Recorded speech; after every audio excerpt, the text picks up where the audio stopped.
हमें इस क्वेश्चन में गिवन है कोई एक ways of mass 10 kg and inclination 37 degree, उसके ऊपर कोई एक रॉड फॉल डाउन करता है with an acceleration 9 metre per second square.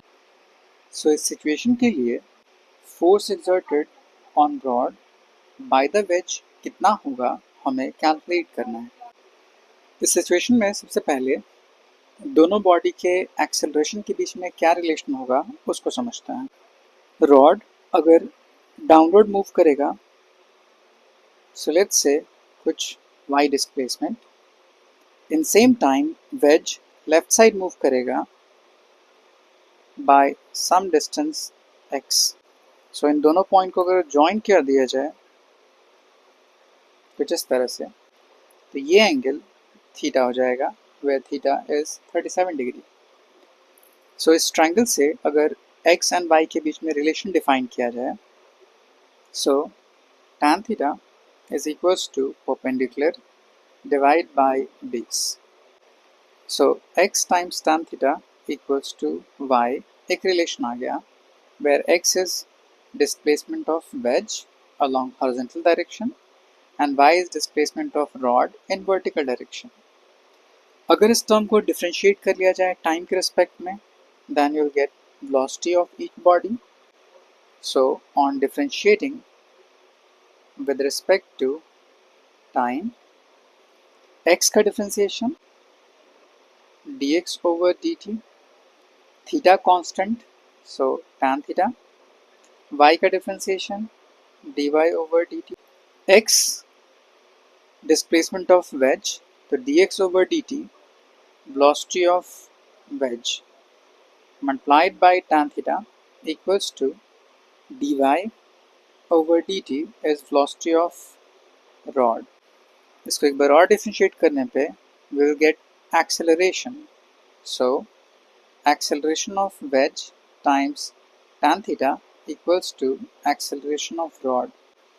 So यहाँ दोनों के acceleration के बीच में relation define हो गया।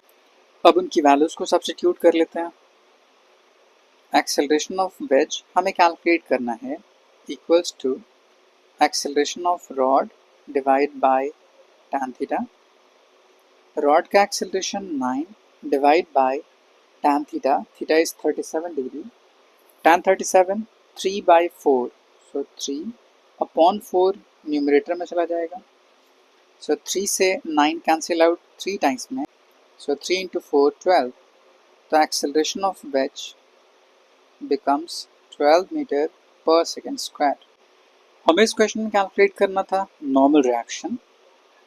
Since at the point of contact rod जितना नॉर्मल रिएक्शन वेज के ऊपर अप्लाई करता होगा, वेज उतना ही रिएक्शन फोर्स रॉड को अप्लाई करता होगा, and at the point of contact perpendicular to the plane दोनों का नॉर्मल रिएक्शन आपस में इक्वल होगा, as normal reaction on wedge by rod should equals to normal reaction on rod by wedge, दोनों equal.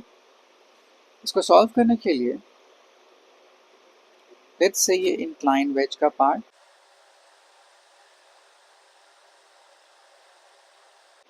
ये rod उसका surface, point of contact के perpendicular normal reaction, ये normal reaction on wedge by rod apply कर रहा है। So इसके दो component, vertical direction, horizontal direction. अगर ये एंगल थीटा था सो ये भी एंगल थीटा हो जाएगा, अगर ये थीटा तो एन के लिए ये टर्म साइन कंपोनेंट, एंड यही साइन कंपोनेंट रिस्पॉन्सिबल होगा उस वेज को मूव कराने के लिए और एक्सेलरेट कराने के लिए। So using second law, net force equals to mass times acceleration. Net force is n times sine theta equals to mass times acceleration of wedge. NW हमें कैलकुलेट करना, mass of wedge 10, acceleration of wedge 12 divide by sin theta, theta is 37 degree, sin 37 3 by 5, 3 4 times में, So 4 into 5, 20 into 10, 200 Newton is equals to normal reaction on wedge, which is also equals to normal reaction on rod. So option 3 is correct.